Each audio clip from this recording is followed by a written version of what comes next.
यह senior secondary exam 2023 की परीक्षाओं के लिए मॉडल पेपर है, जिसमें माध्यमिक शिक्षा बोर्ड जिस प्रकार से प्रश्न पत्र निर्मित करेगा ठीक उसी प्रकार से प्रश्नों को उन्हीं चैप्टर से शामिल किया गया है। इसमें एक एक सवाल देख लेते हैं और उनके आंसर्स क्या क्या हैं वो भी देख लेते हैं। क्वेश्चन नंबर 1 है, सही विकल्प चुन करके उत्तर पुस्तिका में लिखना है। क्वेश्चन नंबर 1 है, शून्य कोटि अभिक्रिया के वेग स्थिरांक की इकाई क्या होती है? तो शून्य कोटि अभिक्रिया के वेग स्थिरांक की इकाई होती है मोल प्रति लीटर प्रति सेकंड।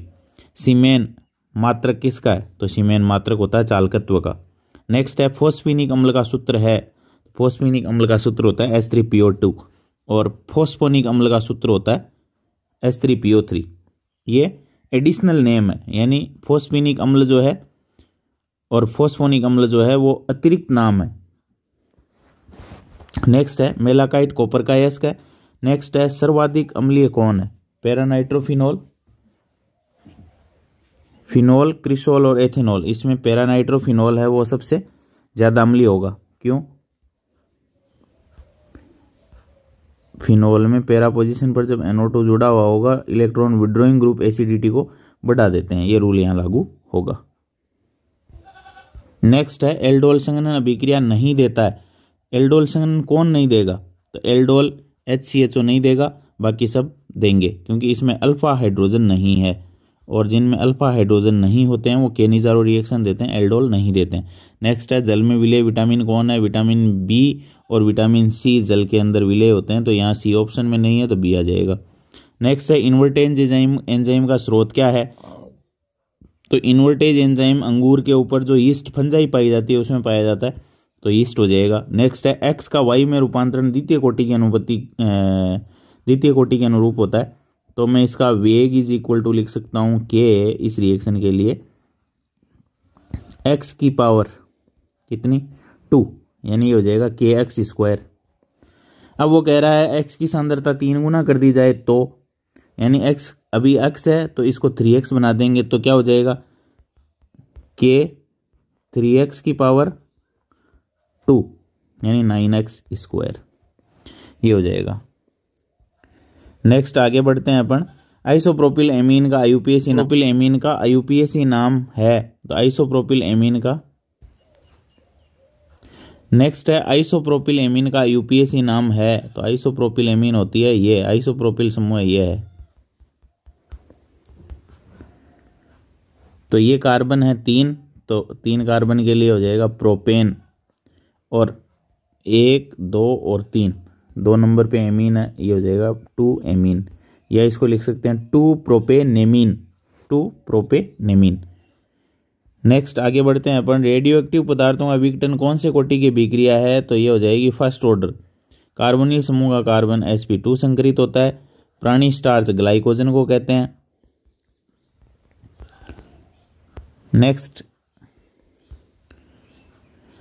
नेक्स्ट है एक अभिक्रिया, ये इसके लिए ये वेग नियम ये है, तो अभिक्रिया कोटि क्या होगी? तो इस प्रकार का जब वेग नियम अपने को दिया हुआ हो तो हाफ को लिख सकते हो 0.5 + 2 यानी 2.5 हो जाएगी। अभिक्रिया कोटि 2.5 हो जाएगी।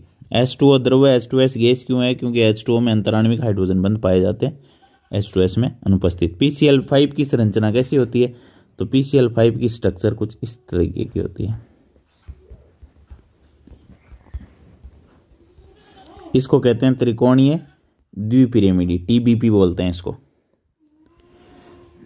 नेक्स्ट है, उत्कृष्ट गैसें कम क्रियाशील होती हैं क्योंकि इनका अंतिम कोष पूर्ण भरा होता है।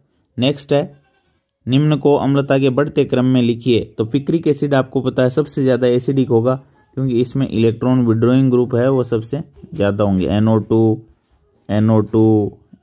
3 में इलेक्ट्रॉन विड्रॉइंग ग्रुप होंगे, तो ये सबसे ज्यादा हो जाएगा पिक्रिक एसिड। फिर उससे कम एसिडिक होगा ये, और सबसे कम होगा फिनोल, क्योंकि पैरानाइट्रोफिनोल में एक NO2 समूह जुड़ा हुआ है। नेक्स्ट है, यानी मैं ऑर्डर की बात करूं तो 1 नंबर सबसे ज्यादा, फिर 3 नंबर, फिर 2 नंबर। वॉन आर्केल विधि कौन सी धातु के शोधन में प्रयुक्त होती है? तो टाइटेनियम और जिरकोनियम आ जाएगा, Ti और Zr। नेक्स्ट है, ये रिएक्शन कंप्लीट करनी है, तो रिएक्शन कंप्लीट करने के लिए ये न्यूक्लियोफाइल यानी SN2 रिएक्शन होगी, इसको तोड़ देगा ये, यानी CH3O Na+ रिएक्शन करेगा तो ये न्यूक्लियोफाइल की तरह इस पर अटैक करेगा और Br को बाहर निकल जाएगा, ईथर बन जाएगा। विलियमसन ईथर संश्लेषण है। नेक्स्ट है कार्बोक्सिलिक एसिड और फिनॉल में विभेद कैसे करोगे। तो फिनॉल और कार्बोक्सिलिक, फिनॉल जो है उसमें सोडियम बाइकार्बोनेट है यानी NaHCO3 मिलाने पर कोई रिएक्शन नहीं होती है, लेकिन आप कार्बोक्सिलिक एसिड में ये मिलाओगे तो बुदबुदाहट के साथ CO2 निकलती है, तो इसे हम पहचान कर लेंगे। नेक्स्ट, बेंजीन से बेंजेल्डिहाइड कैसे बनाओगे। तो बेंजीन से बेंजेल्डिहाइड बनाने के लिए, ये तो बेंजीन है, इसकी CO + HCl के साथ रिएक्शन करवाएंगे AlCl3 की प्रेजेंस में, तो बेंजेल्डिहाइड बनता है। ये रिएक्शन कहलाती है गाटरमान कॉक रिएक्शन। नेक्स्ट है, कोई धातु उच्चतम ऑक्सीकरण अवस्था केवल फ्लोराइडों और ऑक्साइडों में क्यों प्रदर्शित करती है, क्योंकि इनकी विद्युत ऋणता ज़्यादा होती है और ये आकार में छोटे होते हैं इसलिए। नेक्स्ट है, विस्तृत स्पेक्ट्रम और संकीर्ण स्पेक्ट्रम प्रति जीवाणु में क्या अंतर है एंटीबायोटिक में। तो ये जीवाणुओं की विस्तृत परास का विनाश करते हैं, ये संकीर्ण परास का ही विनाश करते हैं, यानी कुछ जीवाणुओं को ही नष्ट करते हैं, ये सभी जीवाणुओं को नष्ट करने की क्षमता रखते हैं। ये ग्रेम पॉजिटिव और ग्रेम नेगेटिव दोनों प्रकार के, ये या तो ग्रेम पॉजिटिव या ग्रेम नेगेटिव को ही नष्ट करने की क्षमता रखते हैं। इसमें एग्जाम्पल हो जाएगा ओफ्लॉक्सासिन, इसमें हो जाएगा पेनिसिलिन जी। नेक्स्ट है, अनादर्श विलयन किसे कहते हैं। राउल्ट के नियम से धनात्मक विचलन दर्शाने वाले विलयन का उदाहरण लिखिए।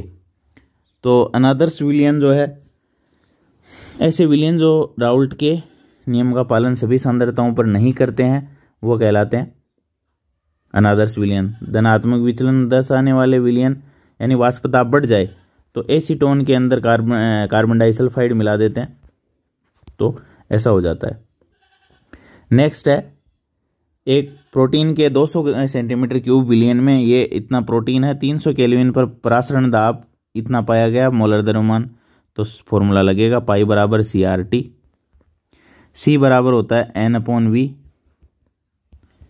RT, N बराबर होता है, N पदार्थ के मोल होते हैं, W2 विलेय का ग्रामों में द्रव्यमान बटा M2 RT। ये हो जाएगा क्या, पाई बराबर W2 बटा M2 और ये R इंटू T और ये भी। अब अपने को ये कैलकुलेट करना है, ये दे रखा है, ये दे रखा है, ये दे रखा है, ये R गैस स्थिरांक है, टेम्परेचर दे रखा है, मान रख देंगे, वैल्यू आ जाएगी 2.46 बार आ जाएगी। नेक्स्ट, खाद्य परिरक्षक जो खाद्य पदार्थों को खराब होने से बचाते हैं, सोडियम बेंजोएट एग्जाम्पल हो जाएगा।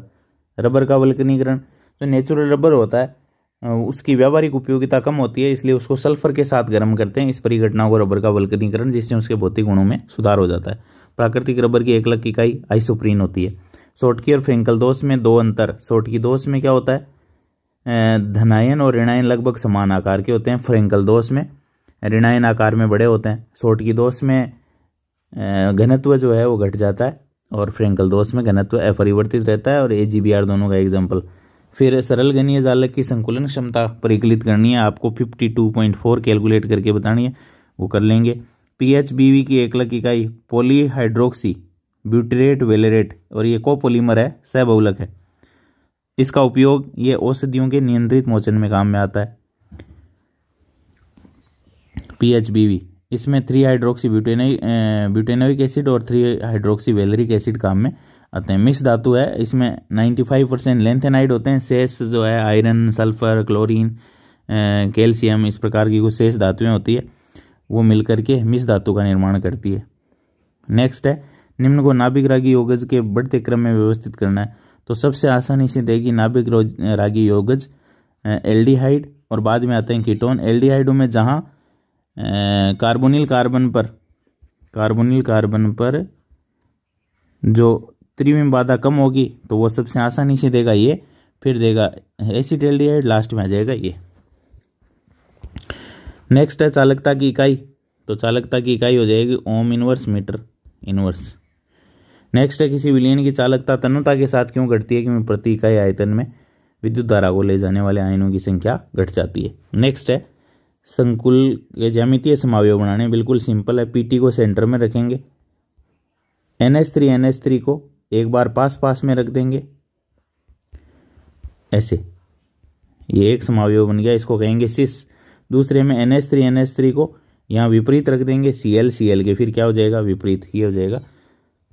नेक्स्ट है AgNH3, तो ये हो जाएगा डाई एमीन सिल्वर, ये धनायन है सिल्वर फर्स्ट, फिर डाईसाइनो या डाईसाइनिडो अर्जेंटेट और फर्स्ट। एरोमेटिक एमीन अमोनिया से दुर्बल क्षारक होती है, क्योंकि लोन पेयर जो है वो वलय के साथ अनुनाद में होता है। प्राथमिक एमीनों के परीक्षण में, केवल प्राथमिक एमीनों के परीक्षण में काम में आने वाले अभिक्रिया का नाम, तो आइसोसाइनाइड परीक्षण इसमें काम में आता है, समीकरण लिखना है। तो आइसोसाइनाइड परीक्षण प्राथमिक एमीनों के काम में आता है, RNH2 plus chloroform plus KOH और दुर्गंध युक्त पदार्थ बनता है RNC आइसोसाइनाइड। नेक्स्ट है फिंकेस्टाइन अभिक्रिया का समीकरण लिखिए। तो फिंकेस्टाइन अभिक्रिया में एल्किल आयोडाइड बनते हैं, सोडियम आयोडाइड के साथ रिएक्शन करवाई जाती है, शुष्क एसीटोन की प्रेजेंस Ri प्लस NaBr या इस तरीके से NaCl बन जाता है, फिंकेस्टाइन है। फिर ये जो रिएक्शन है वो ग्रीनहार्ट रिएजेंट बनाने की है, तो ये CH3 CH2 Mg Br, ये ग्रीनहार्ट अभिकर्मक बन जाएंगे। नेक्स्ट है निम्न युग्म SN2 रिएक्शन कौन देगा आसानी से, तो SN2 रिएक्शन जो है ये आसानी से देगा, कारण इस पे हेलोजन जो है कार्बन है जिस पर हेलोजन जुड़ा हुआ है वो 2 डिग्री और ये है 1 डिग्री, तो SN2 देंगे 1 डिग्री आसानी से। फिर नेक्स्ट है क्वथनांक के बढ़ते क्रम में लिखना है, तो क्वथनांक होगा जैसे जैसे हेलोजन परमाणु का द्रव्यमान बढ़ रहा है, परमाणु द्रव्यमान, वैसे वैसे क्वथनांक भी बढ़ते हैं। तो Ri सबसे ज़्यादा, फिर RBr, फिर RCl, फिर RF हो जाएगा लास्ट में। नेक्स्ट वुर्त्ज अभिक्रिया आपको पता ही है, RX2 प्लस सोडियम क्या बन जाएगा, RR। नेक्स्ट है इसको पूर्ण करना है, तो KX निकल जाएगा, RCN बन जाएगा इस रिएक्शन में। नेक्स्ट है निम्न योग हेलोजन कौन SN2 अभिक्रिया तीव्रता से देगा, तो इस युगल के अंदर केवल इसमें कोई फर्क नहीं है इधर, तो केवल I और Cl का ही फर्क है, तो I वाला आसानी से देगा क्योंकि ये अच्छा अवशिष्ट समूह है। चाहे SN1 और चाहे SN2 हो, आयोडाइड ज़्यादा क्रियाशील होते हैं, कोई सी रिएक्शन हो, यदि सेम क्या है एल्किल समूह सेम है तो। फिर क्वथनांक है, तो ब्रांच जितनी कम होगी क्वथनांक उतना ही ज़्यादा होगा, तो 1 नंबर का क्वथनांक सबसे ज़्यादा, फिर 2 नंबर का, सबसे कम होगा 3 नंबर का। नेक्स्ट है समांगी विषमांगी उत्प्रेरण क्या है, जब विकारक और उत्प्रेरक समान प्रावस्थाओं में हो तो समांगी, अन्यथा विषमांगी। विद्युत अपवहन क्या है, कोलाइडी विलयनों को शुद्धिकृत करने के लिए थैले के अंदर कोलाइडी विलयन भर करके 2 इलेक्ट्रोड पात्र के अंदर लगा देते हैं और इसको बहते हुए पानी में रख देते हैं। नेक्स्ट है विद्युत विभव के प्रभाव में कोलाइडी कणों का संचलन क्या कहलाता है, तो विद्युत कण संचलन। भौतिक अधिशोषण घटता क्यों है ताप बढ़ाने पर, क्योंकि वांडर वाल्स बल टूट जाते हैं और कण अलग अलग हो जाते हैं। अधिशोषण अवशोषण, अधिशोषण है वो पृष्ठीय परिघटना है, यह स्थूल क्षेत्र परिघटना है। ब्रेडिंग आर्क विधि में क्या करते हैं, सिल्वर गोल्ड और प्लेटिनम के कोलाइडी सोल बनाने के लिए उनको एक पात्र में विद्युत स्पार्किंग करवाते हैं और वो पिघल करके कोलाइडी आकार के कण दे देते हैं। ये डायग्राम बनाना होता है। तो विपरीत आवेशी सोलों को मिश्रित करने पर क्या होता है, पारस्परिक अधिशोषण। क्रिस्टलीय रूपों की तुलना में चूर्णित पदार्थ प्रभावी अधिशोषक क्यों होते हैं, क्योंकि चूर्णित पदार्थ का पृष्ठीय क्षेत्रफल ज़्यादा होता है। तो ये सवाल थे बहुत ईजी, आसानी से किए जा सकते हैं। थैंक यू, मिलते हैं एक नई वीडियो।